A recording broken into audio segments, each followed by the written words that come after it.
Hello and welcome to Women Engage program, Season 5.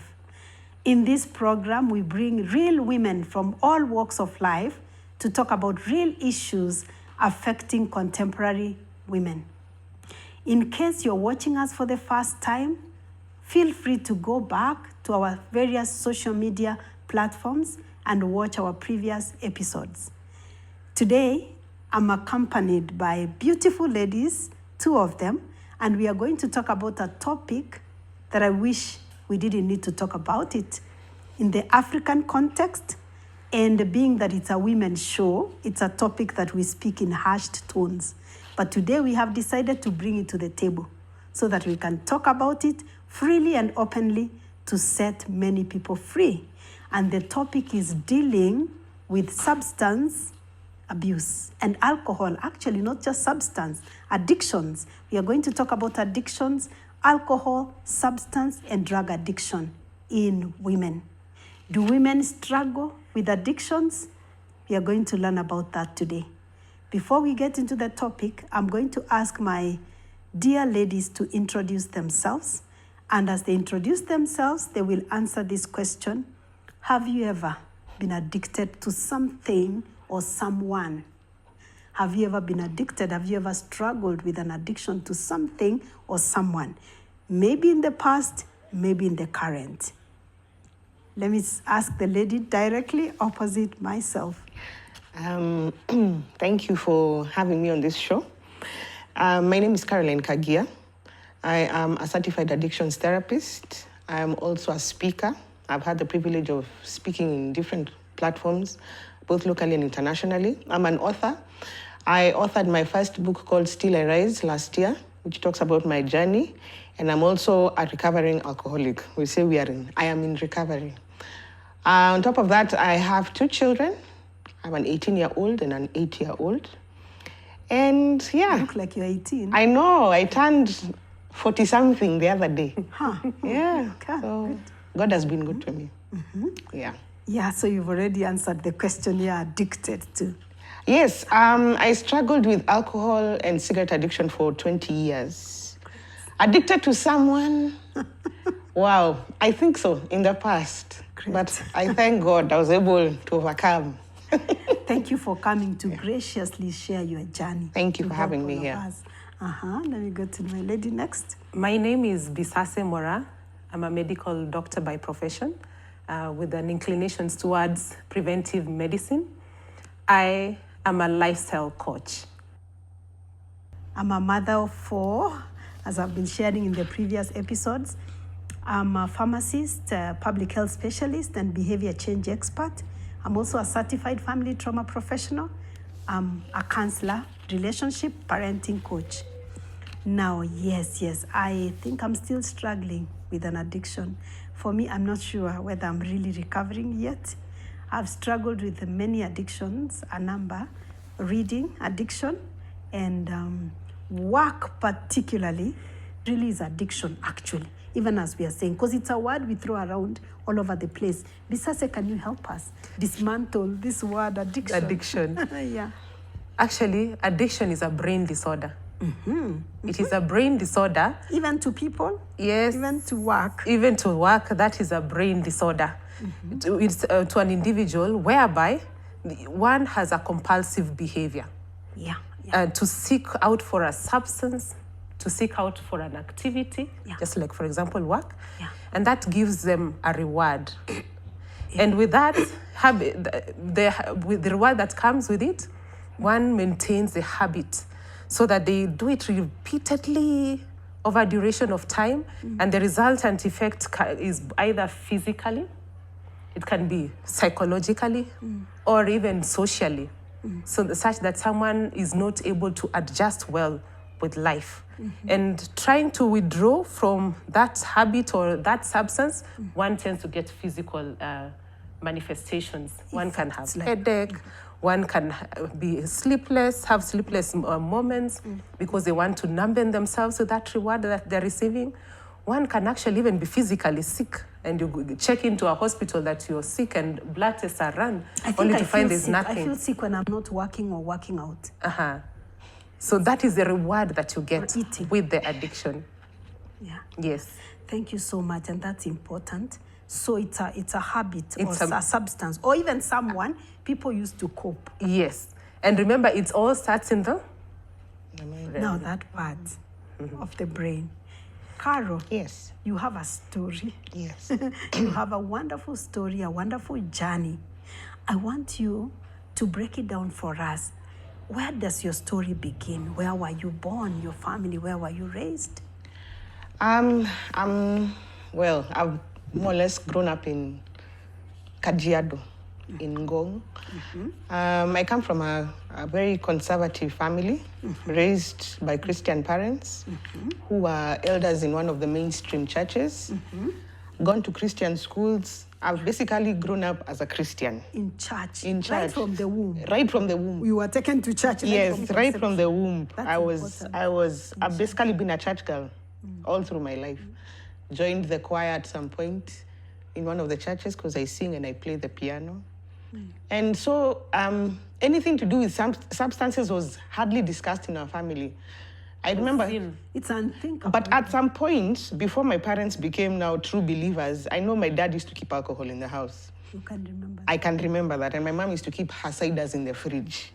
So when they used to have this, these meetings that women have in the homes, her friends would come and they would drink. But I never saw my mom drinking. That's the most interesting part. But I know alcohol used to be kept in the house. So when they became believers in 1990, the alcohol disappeared.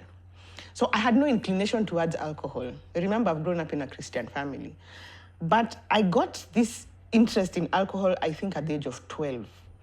Because on Sundays after church, there's a place where my dad used to take us for lunch. And in that place, there was a bar. So when food is being ordered, I would meander and say I'm going to the washrooms, but I'm heading inside that bar area. Until today, I cannot explain why. Oh, you would just go? I would just go and I would be so mesmerized by the alcohol I'm seeing there. I'm like, The packaging? the packaging, and then the place was dimly lit, but that was it. So every Sunday after church, I would pass through there. In Form 2, first I gave my life to Christ at the age of 10. And then in Form 2 is usually the make or break for most people. Either you become a tyrant or you become a church person. I don't know why Form 2. There's something about Form 2, yeah. So I made a vow to God. I said, I'll never, I want to live the straight and narrow path. No alcohol, no funny relationships with the opposite gender, and that was it. And I finished my high school. I was Limuru Girls. Then I got the privilege of doing my A-levels at one of the schools in Nairobi. It was next to State House. And that is where now the culture shock struck. I was 19 years. This was the first time I was seeing an African girl smoking live. So, Carol, let me get this. You went to Limuru Girls. Yes. I went to Limuru Girls. Oh, wow. Auxilian. Really? No wonder you're in Brown. So now, Nice. this is a local school, Yes. teaching the local curriculum.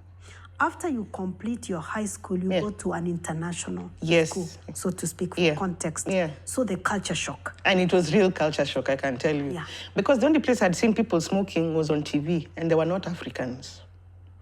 Okay? So now here I've come face to face with Africans who are smoking live, and they're even taking smoke breaks with their lecturers. Okay? Very, for me, that was just, I'm like, what? Where is this I've been brought? Is this? And I had always been a very quiet person, by the way. Nowadays, I'm a noisemaker, but I was a very quiet person. I had issues with my self-esteem growing up. Yeah. So I used to keep to myself a lot. And until today, I'm much of a loner, which surprises many people. Because I like doing my things on my own, up to date. So now I meet this girl who is very popular and very beautiful. Me, I'd grown up being told I'm not beautiful. My self-esteem was really shaky at that point. That's important. Yeah. And this girl really wanted to be my friend, and I couldn't understand why. And even in class, she moved her desk to be next to mine. So I'm like, Allah. So we became friends. And then I discovered this girl is also a smoker. And she introduces me to my first cigarette. And I hated it. So I moved on into a different brand, and I smoked menthol for 19 years. Actually, I got addicted to cigarettes very fast. Within 6 months, I was already doing a packet. Wow. Now, my cigarette smoking was so intense that we used to have cows at home. And so my dad used to buy hay. So my brother, my immediate follower, had noticed that this Shamba boy, he goes to the farm. When he doesn't have money, he rolls hay in a paper and he smokes. So that's your gardener. That's the gardener. And so my brother, who was a truant like me, told me one day, see, we try. And you know, people who are addicted to smoking will do anything to get a cigarette. So I know we used to steal coins from somewhere in the house. We go to the shop when my parents are not there, then we come back. But that day we were not able to get money from anywhere. So we decided to do what the gardener has done. Unfortunately, at that point, when we are smoking, inhaling hay, my mother drives in. We feared my mother with the fear of God. So she has driven in, and now we're unable to switch off those things. So what do? We put them in our pockets. That's a very familiar story. Yeah, as we are heading to her. So, and you're burning. And we are burning. And you're burning. Smoke from the we are holding on because I'm telling you, we feared her. We grew up with a very perfectionist of a mother, and also her temperament is as a melancholic. It was just something else. Yes, I can relate. So she comes out of the car and she sees her children are lighting up, and so she asks, "What is going on here?" In the pocket. Then we have burnt, I'm telling you. So she tells us to remove what is in the pocket. When it hit her, what we were attempting to do, we were beaten properly. But that did not stop us. So for my brother, I know he really struggled with it for a very long time because he started smoking when he was much younger, about 16 years. Me, my smoking was so intense that if I couldn't get chewing gum, I would spray my mouth with perfume to get rid of the smell. Okay. That's how bad it was. Okay. Because you had to conceal that. Yeah, I had to conceal the smell at home. But I would do anything. I would make sure even when they have gone to sleep, I will sneak out of the house and go to the shamba, to the farm, to smoke. That's how bad it was. At night? At night. And exposing yourself to danger? No, thankfully, we live in a very good place, so we're okay. It wasn't? Yeah. So then that was my interaction with cigarettes. Then now came the alcohol. Now my friend discovers I've never taken alcohol. So she gave me a dare. And she told me to do something, and if I do it, she will bring me alcohol the following day. Now, there's a problem with people who have low self-esteem issues. They also become people pleasers. True. You see? So now, because I wanted to be in her crowd, I was willing to do almost anything to be in that crowd. So I did what she had asked me to do, and true to her word, she brought me alcohol the following day. And it was 250 ml, 12% red wine.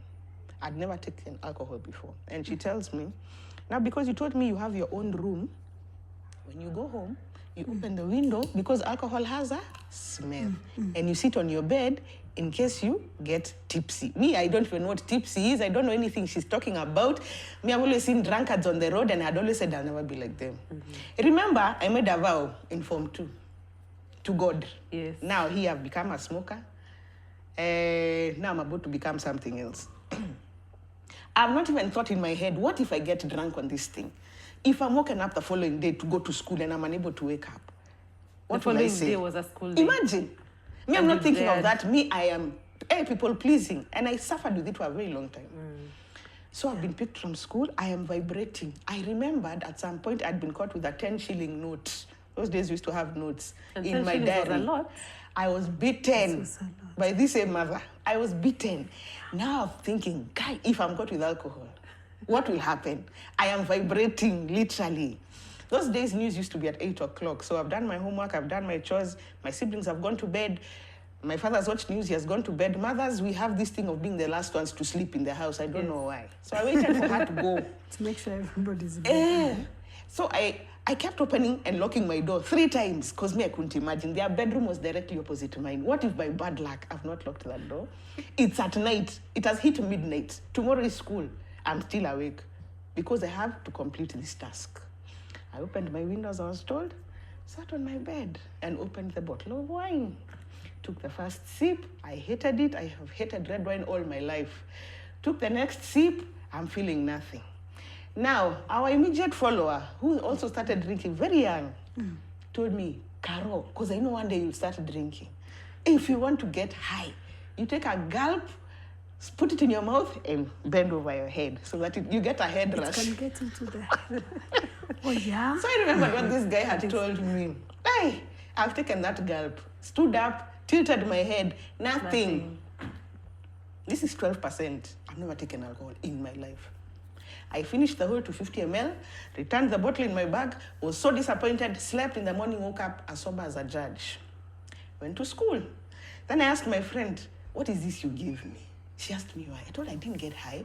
She said, what? You didn't feel anything? She said, then Carol, you have a problem. Little did I know that that statement would follow me for the next 20 years. Of your life? Yes. I didn't touch alcohol again until when we finished Form 6. In our family, considering how we grew up, my parents were so strict, we never used to have sleepovers, you know, the way you go to people's houses and all that. So I think I cheated them. I was going for an overnight church vigil, okay? But here I was going to Westlands to drink with my best friend. How old are you at this point? Then I was 20. Okay. Then she tells me, remember last year I brought you alcohol and you didn't get high. Let's see what happens today. So she brought me the first can, second one, third one, fourth one, until the sixth one. The sixth one is what made me, I think, blackout, because the next thing I remember is waking up in their house. They used to live somewhere in Kikuyu. And I'm nauseated, I'm having shakes, I didn't even know that is what is called a hangover or withdrawals, but I said, I will never drink alcohol again. But we are told, never say never, because what you negate has a way of coming back to you. The following year, I was privileged to go and study in Eastern Asia. I was to pursue a degree in advertising, multimedia, and broadcasting. Mm-hmm. I was to do 2 years in Eastern Asia and 2 years in Australia. Mm-hmm. My parents, not that they were wealthy, they had invited their friends, what we call a harambe, for money to fundraising. Do a fundraising, you know, because I was to pave way for the 4 who are behind me. So you can imagine the excitement of my parents now. Their firstborn has gone to Kuala Lumpur. Immediately I reached Kuala Lumpur, I knew I was not going to last. There was something about that place that didn't settle well with me. So I started going to class. Before long, I made friends with people from that place. And then I discovered there are Kenyans here also. And they really are the life of the party. And now, because I was a dancer then, I still dance now. I only used to go out on Fridays. And Friday became Saturday. And Saturday became Friday, Saturday, Sunday. And before I knew it, I was cutting classes, okay? Because I'm so hungover, I can't go to class, you see? Now, in addiction, there's something we call tolerance. Tolerance is whereby if you are taking 2 beers now, you need 3 or 4 to give you the same high. Your story, we have to keep on with it even in the second episode. I want to bring Bisasi at this point. A few things I've been able to pick up, childhood influences in terms of addictions, childhood trauma, so to speak. I have heard something that she has talked about exposure. She has early memories of alcohol, but when the parents give themselves to the Lord, that wasn't the case. She has mentioned when they would go to eat, there was a bar close by. So she would walk by, and there was something about it. Maybe she didn't have the language. She has mentioned she went to a local school, then went to an international school. There was culture shock. And there is where she tasted cigarettes and alcohol for the first time. She has also mentioned a low self-esteem, which has something to do with upbringing, because she never felt beautiful. She has also mentioned what most of us are as parents, melancholic, strict parents. Our solution is to beat. I don't want to find out, tell me more about why you are burning. What exactly were you doing? What is it about, to get to the root cause? And this is not in any way meant to indict her parents or any other parent, because I can relate with that. It's to beat the nonsense out of the child. Can you comment the link between childhood trauma and addictions and even early exposure? From her story, there's a lot, of childhood influences. She was environment at home and maybe even with her peers in school made her feel that she was a nobody. She felt an aspect of rejection right from the word go. And there was no sense of love. There was little of affirmation of what you were doing. There was little to be validated. You've done something right, someone will be there to cheer you up. Yes, you've done well. And then when you've done something wrong, they will not be there to cheer you. They will instead rebuke you. So in our growing up days, there was no cheering. There was no validation. There was no boosting of the self-esteem that someone has done a good thing. What we will relate with will be only the wrong things. Yeah. And that now brings a confusion in the child. Yeah. And at times, even when a child has done a right thing and they are corrected today, Yeah. tomorrow they do the same thing, they are charged that they have done the wrong thing. So this child comes out confused. So what is right and what is not right? Yeah. And then with our African context of not bringing some topics to the table to discuss. Exactly. We'll say those are evil things not to be discussed in the family. Otherwise, we'll be attracting the evil spirits into the house. It's for those out there. It's for the people of the world. Yeah. But for us who are in the church, we shall not discuss about that. Yeah. And as a young child, it's expected that you should know. So how do you know, and yet someone has not sat down with you to tell you that this is the right thing and this is the wrong thing, and then empower you to make the choice? And you're so fearful, even to bring you up don't the even topic. discuss about it, Yeah, because you'll be seen as a wayward child. You're already starting to throw on the wrong line. Yeah. And the only solution is a whip. Yeah. And the whip is used as a model of discipline. Yeah. And yet that is not how discipline should be. It does there not should be work. Conversation around Yes. that. Yeah. And then disciple that child to realize there are two paths here. Which one do I choose? And then empower them, even in your absence, that they'll be able to make that choice. Rather than try, when the parent is absent, to go and decide, okay, this thing, how does it go? I want to try. Let me try. And you're doing it in hiding. You're doing it in hiding. Yeah. The environment at home was attractive in itself. There was alcohol being brought in the house, and someone will actually want to look, peep, and see. And you linger there a little longer. And the more you linger, waiting, it becomes very familiar. And then you decide, okay, why can't I touch it? And look at it. As you're looking at it, the next thing you realize, I can actually try a sip. And a little sip doesn't cause harm at that point in time. And then before long, you're actually immersed. And you know, Carol, you mentioned something about people pleasing. You know, sometimes I like saying, that's the devil himself. Like the trait of being people pleasing, you can literally do anything because you want to fit into that space. What are some of the telltale signs that a loved one is struggling with addiction? Maybe it's a parent watching us or a caregiver, and they're wondering, because I imagine, like your parents, a lot happened under their roof. Like it happens in many homes.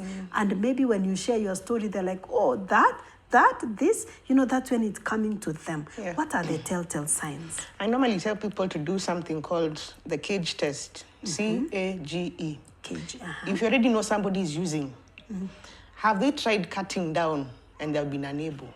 Okay? Cutting down. Yeah, if anything, their tolerance levels are just going higher and higher. A stands for angry or anger. Do people get angry with you about how you drink, or do you even get angry with yourself because of the way you're drinking? Anger. G stands for guilt. Does this person feel guilty every time they drink, every time they go to the bar or after drinking? And E stands for eye opener. In Kiswahili, kutoa lock. These people who have to have a drink first thing in the morning. In the morning, before anything.